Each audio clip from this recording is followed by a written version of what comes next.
Hi, everyone, and welcome back to Adult Bible Studies. I'm Wayne Williams, and I thank you so much for sharing this time with me. We're continuing on this week in a series of lessons where we've been looking at the idea of interacting with people from other faith traditions. Our lesson for today is entitled Lessons from Other Faith Traditions.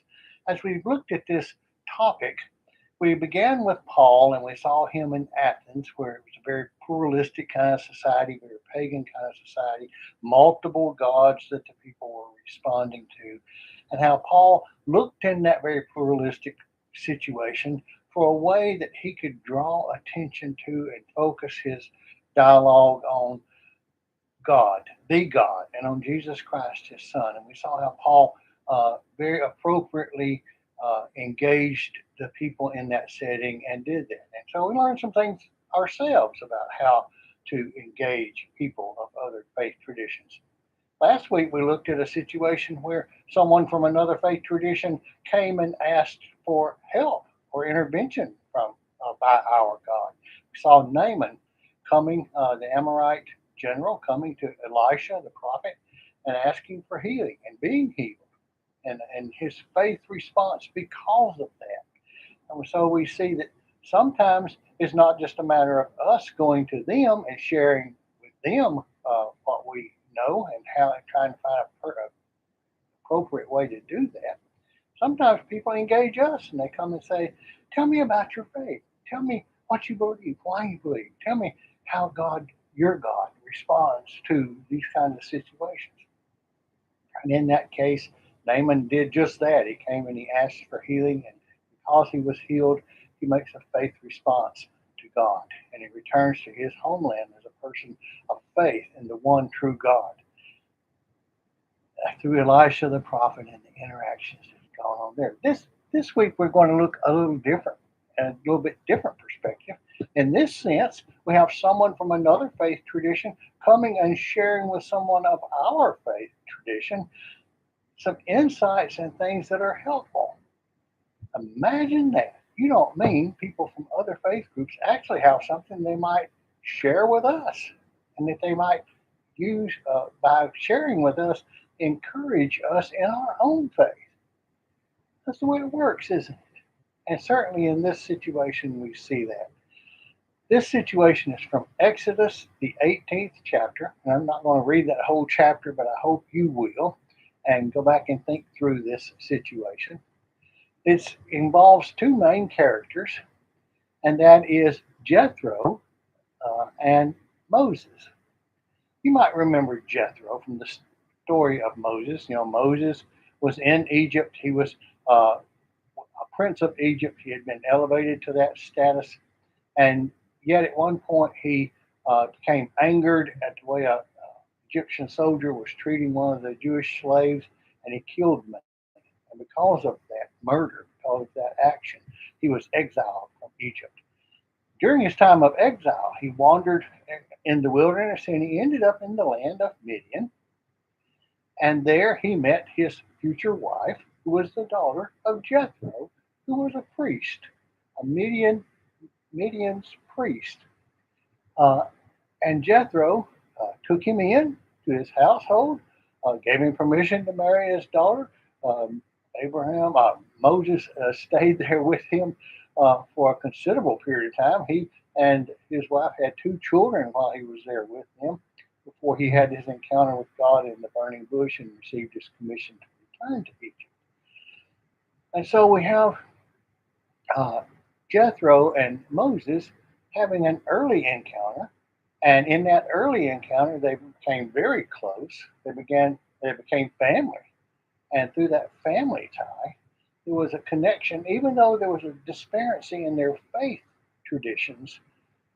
As human beings, as members of the same family, they became very close. And so here in Exodus, the 18th chapter, what we find is Moses, after the Mount Sinai experience, after he has uh, assumed leadership of the people and the people have accepted that leadership, and he is trying to keep things orderly and organized. And one of the things that's needed is a court system, a way to uh, mediate when there's a difference of opinion. And in a large group of people, there's going to be a large number of disagreements of opinion. And what we're told here in this 18th chapter is that Moses found himself to be sitting in the square or the center of the community, and just it doesn't say a number, but the large group of people were constantly there asking for his judgment on to settle a dispute that they had with one another. And Moses was doing this in the wisdom that God gave to him. Moses was doing this in dialogue with God as he sought God's guidance and direction on how to rule in these cases. The people were aware of that and they accepted his judgments. And so they really did come to him often and ask for how should we deal with this? And he gave Moses a real good opportunity to continue teaching God's laws and how those laws are played out in daily life, how they work out into how we do things with one another, how we live our lives. And so it was kind of a double opportunity for Moses, and he felt real responsible for doing that role because he was the one who was the people's representative before God. Now, as a pastor, I can tell you, this idea of being God's representative to the people can just wear you down to a frazzle. One of the lesson writers talks about their pastor and how at one point he got just very down physically and emotionally because of the weight of the responsibilities that he'd taken on in a very large church. He was visiting the sick. He made it his personal commitment that he would visit anyone who was a visitor in the church. They would visit them in person that week and being with people in crisis, medical crisis, and personal crisis, counseling, those kinds of things. Officiating at different occasions, weddings, and other times. Being with groups as they met to handle the issues of the church and the planned programs and those kinds of things. And it just became overwhelming. And that pastor saw that he needed to draw back a little bit and mentor some other people so that they too could take part in this. And in reality, what he discovered is God had given gifts to different people in that congregation that he was able to tap into, and the job was being done perhaps even better than he might have done it himself. Certainly better in the sense that he wasn't exhausted and tired, but they were able to be clear-minded and focused on the problem and work through that with someone, and it just relieved him of some of that awful pressure. And as a pastor, certainly you've got key roles of leading in worship and spiritual counseling and those types of things that you are specifically called upon to. So you have, it's not like you just delegate everything, but you choose those things that are priorities. And you do that carefully. And you choose people to help you with that carefully. And that's what we see here. Jethro, as Moses' father-in-law, came to visit.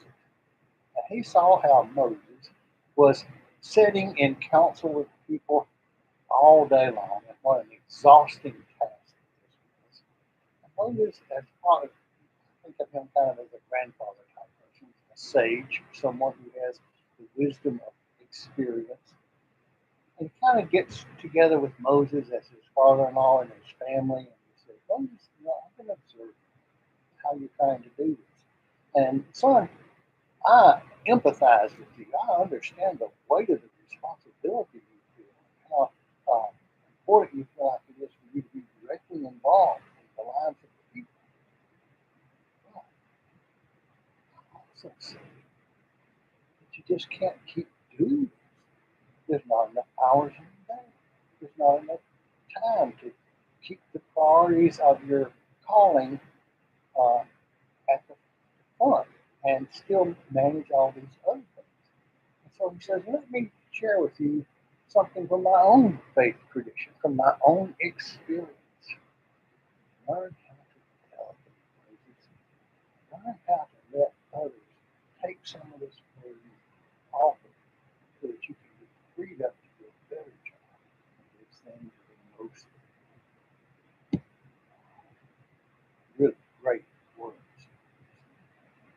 he didn't say just go out here, Moses, willy-nilly and saying, okay, I need some volunteers. Who volunteers? Kind of like they would say when we were in the military. You'd all be standing in the line and the sergeant would say, I need a volunteer. Anyone who's willing to volunteer, step forward. At that moment, everybody would step back one, except for the guy who wasn't catching on to what was happening. And here he would be standing in front of everybody and get chosen as the volunteer. Not that kind of a system, certainly not what we're talking about. We're talking about Moses again, handling that deep sense of personal responsibility and choosing the people who are going to assist him in this way. We're not talking about an election. We just had some elections. One of the things that caught my attention this election, I just really hadn't ever thought about it a whole lot, but the question came up in one of the newscasts about coroners and how in some of the small counties in our state, the qualifications to be a coroner are just unreal. I mean, to be a coroner in this one particular county that we're talking about, all you had to be was 25 years old, have a high school diploma, and be willing to do the job. No medical training, no background, no support system, no anything. That made you eligible to run, and then it was up to the people to vote you in or not vote you in. But as we know, people who vote on those levels of things don't always do like Moses did or take it real seriously and really examine the experience of these people. And sometimes someone who's very inappropriate ends up getting the job when it's done by election, popular vote, and that sort of thing, rather than by merit and experience. Jacko says, be careful with this nowadays. Choose out people who have certain qualifications, certain characteristics. He brings out four things that he tells Moses to look for in these people. First of all, Jethro instructed Moses to choose people who were characterized as capable and respectful of Yahweh, trustworthy. Don't just take someone that you know nothing about, someone who's braggadocious and full of themselves. Ask questions, check them out, see if they have shown wisdom and insight, see if they're able to put themselves to the side while they decide this issue for someone else. Are they the kind of person that you can trust to be there when they need to be there, to do the things that need to be done? First quality. Secondly, he said, you need to offer training. Don't just throw them out there. Train them. Be careful with making sure that they understand the parameters of what it is they're trying to do. And make sure that they have in their own hearts and minds the idea of God's law, God's purpose, God's will. Right? Give them the kind of background that they need to be able to determine these cases, not based on their own opinion and their own mood at the moment, but based on what they understand that God is will for the people. The third thing he asked for was that he empower these people in the presence of the people that they would be serving. That's so important. You ever had someone promoted in the job setting and it's time to join the next day? Now they're the woman, but nobody has said anything about them being a woman. Just suddenly they're the woman. That's not a very good way to start things. What works best and what works appropriately is for the owner, the manager, to come forward and say, folks, this is going to be your new foreman. I know you know Bill. I know you know how he works. I know you know him personally. But his role with you on the job is changing. He's getting directions from me. And so not everything that he says is going to be just because he wants it that way. It may be because I have asked him to make sure that it's done that way. So he represents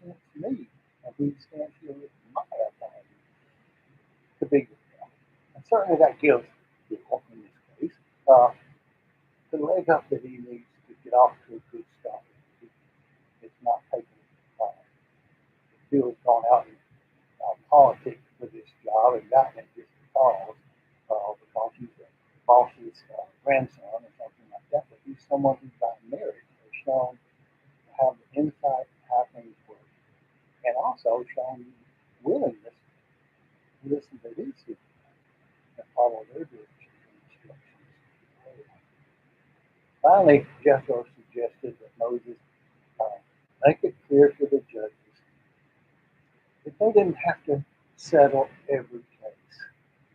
There were going to be some cases that came to them that were beyond their wisdom, beyond their insights, beyond their way of dealing with it, and they just didn't feel appropriate to deal with. Bring those things to them. There's going to be some cases that you realize, okay, it's Mr. Smith and Mr. Jones opposing each other in this particular issue, but the issue that Mr. Smith brings and the issue that Mr. Jones brings are both issues that a great number of our people have, and so it's not a matter of just Mr. Jones and Mr. Smith anymore. It's a matter of setting a basis of understanding that will apply not just to Smith and Jones, but to the whole community. Those are the kinds of things we need to bring to Moses. And so Moses was able to spend his time focusing on those really important things and then having more freedom and flexibility to continue doing his spiritual leadership, his worship leadership, the things that were equally and maybe even more so important to him and his life.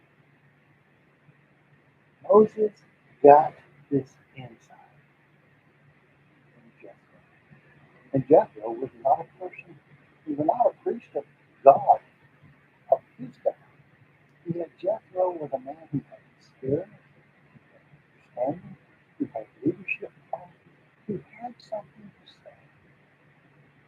That's something we need to be careful about as we share our faith. Yes, in our faith and in our experience of our faith and in our confidence that God is God and God loves us and cares for us and embraces sufficient. There's also that need for us to be willing to listen to others and see what they have experienced as well. Because sometimes they can offer us insights into how things really are that we've not thought about it that way. Uh, I remember the old saying, the famous last words of the church are, but we've never done it that way before. And they can be the last words of the church. They can spell the end of an organization because it just withers and dies because there is no openness to a sense of other ways to deal with issues or to work through things or to express your faith or be responsible with people and on and on and on. And so as we have something as people, God Almighty, Jesus Christ is Son, so others have things that can enhance our faith creation as well. Give us insights what's important. Sharing our faith is not just a matter of our dominating conversation. I'm happy to God quite a bit of this. But God grants that insight and wisdom to all who come to Him asking for guidance and direction. And there are always things that have something to say. We don't want to be like that young person who just got motivated, just got the freedom to make certain decisions, and we go out so absolutely sure that we know what needs to be done, and we don't need to ask anybody anything. I know. Sometimes we need to ask questions. We may still end up doing the same thing, but at least we have been careful and responsible in checking out other options and sharing our faith. Others have things they can share with us that can enhance our faith. God bless you in this week. I hope that as you listen to others and share with others, that you can do this in a way that invites open conversation and more intimate dialogue as that person is sure that you're being heard as you need to be more sure that you are being heard. God bless you.